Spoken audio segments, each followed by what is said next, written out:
Divorce secrets. Today, Nicole Kidman filed for divorce from her husband of 19 years, country star Keith Urban. From the outside, they were perfect. Nicole Kidman and Keith Urban, two stars who seemed to have done the impossible, build something real in a world built on illusion. Every red carpet smile, every tender moment on stage told a story of devotion, not drama. But behind the flashes of cameras and the applause of millions, something else was happening, quietly. Slowly, painfully. Because after nearly 20 years together, the fairy tale ended. Not with a scandal, not with betrayal, but with exhaustion. The kind that creeps into love when it's been tested too long. When Nicole finally stepped forward and filed for divorce, the world didn't just lose a couple, it lost a symbol. A reminder that even love wrapped in diamonds can still bleed. Welcome to Luxrish, where we look beyond the headlines and uncover the truth behind the world's most powerful, most beautiful, and most heartbreaking lives. Hit subscribe, because this is not just another Hollywood breakup. This is the story of love, fame, sacrifice. Before the gowns and gold statues, there was a shy girl who blushed her way through roll call. Born in Honolulu to Australian parents and raised in Sydney, Nicole grew up between intellect and imagination. She wasn't the loud one. She was the watcher, the kind of child who felt everything. Stage lights changed that. First ballet, then drama classes, then community theater, where the quiet girl discovered a voice that could shapeshift. On stage, she wasn't Nicole who blushed. She was anyone she wanted to be. Because beneath the spotlight, Nicole was still searching for safety, for family. By the late 80s, Nicole's glow was impossible to ignore, and Hollywood's brightest star noticed. Tom Cruise wasn't just a leading man, he was an empire. And for Nicole, who had grown up chasing stories instead of security, being with him felt like stepping into one. They met on the set of Days of Thunder,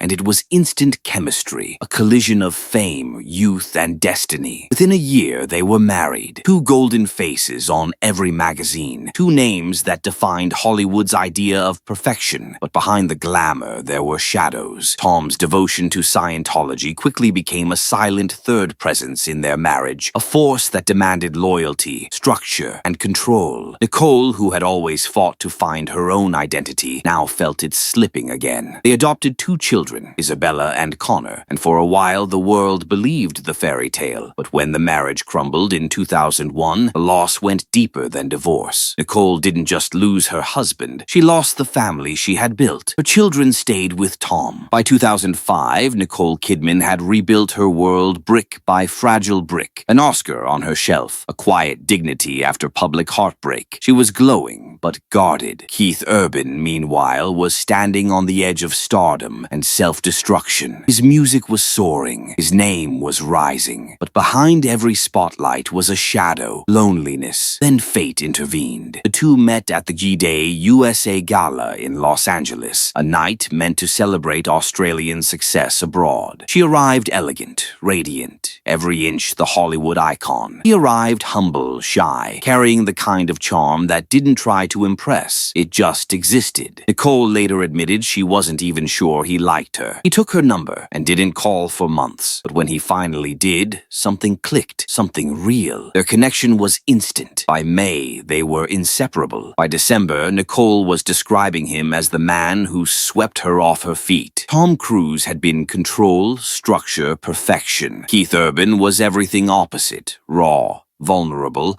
unpolished, and honest. He didn't try to fix her. He just felt with her. To her, he represented the freedom she'd never had. To him, she was the stability he'd always needed. It wasn't a Hollywood romance. It was a rescue mission. But behind the smiles and red carpets, something delicate was shifting. Nicole wasn't just his wife. She was his anchor, his therapist, his safe place. And while anchors keep ships from drifting away, they can also keep them from ever truly moving forward. By the mid-2010s, Nicole and Keith had perfected the art of illusion. On red carpets, they were radiant, smiling, whispering, laughing like newlyweds. Every gesture, every touch, every shared glance told the world, we made it. They became Hollywood's proof that love could survive fame, addiction, and distance. Nicole once said, "Keith brought me back to life." Keith, often in tears on stage, would tell crowds she was his saving grace. Together, they sold held not just music and movies, but hope. But when the cameras stopped flashing, the silence between them began to grow louder. Nicole craved calm. She wanted stillness, family dinners, early mornings, quiet love. Keith thrived on movement, tour buses, late nights, roaring crowds. They were two hearts beating at different tempos, trying desperately to stay in sync. Friends began to notice. Nicole, always graceful, carried the exhaustion of someone holding too much together. Keith, charming but restless, seemed to drift further into his own world of sound and stage lights. They loved each other deeply, but love wasn't enough to fix the rhythm. Even their daughters could sense the tension, though Nicole fought hard to keep the home serene. To the public, they were perfect. In private, they were fragile. Their life became a performance, one for the audience, one for survival. The fairy tale wasn't a lie. It was just work. And as the years passed, the quiet cracks they'd hidden so well began to widen into something neither could ignore. In September 2025, the fairy tale finally ended. Nicole Kidman filed for divorce in Davidson County, Tennessee, citing irreconcilable differences. Two words that sound polite, but hide decades of exhaustion, silence, and heartbreak. For the public, it was a shock. For those close to them, it was a slow unraveling that had been years in the making. Nicole had spent months in quiet reflection, torn between loyalty and self-preservation.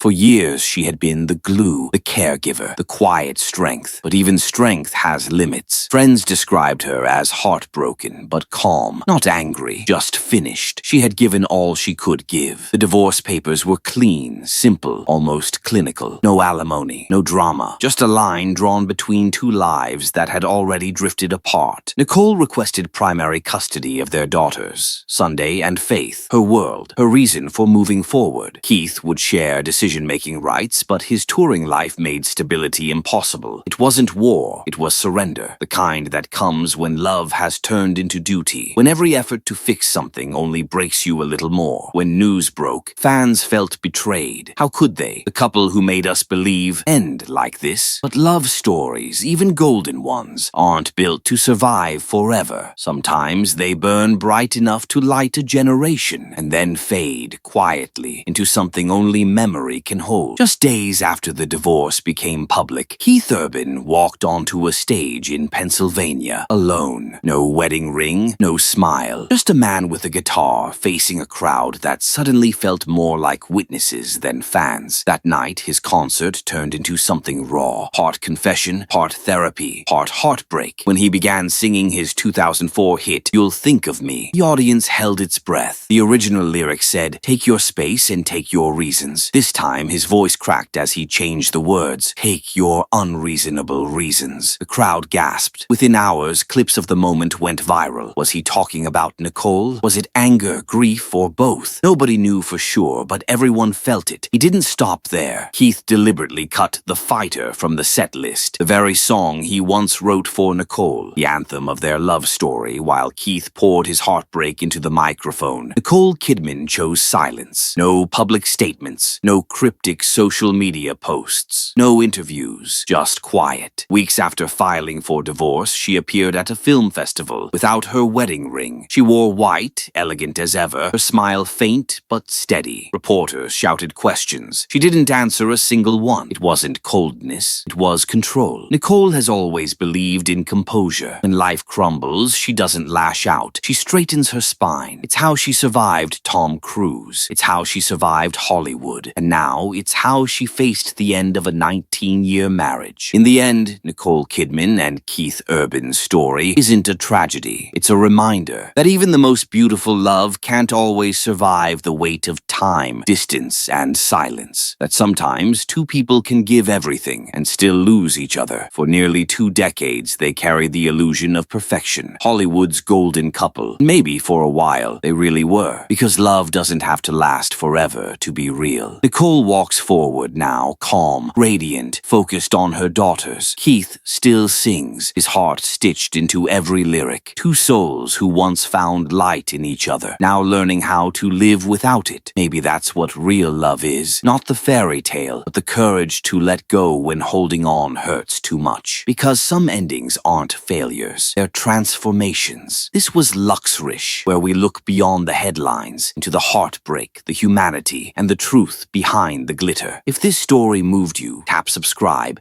hit the bell, and stay with us for the next untold story behind the world's most powerful lives.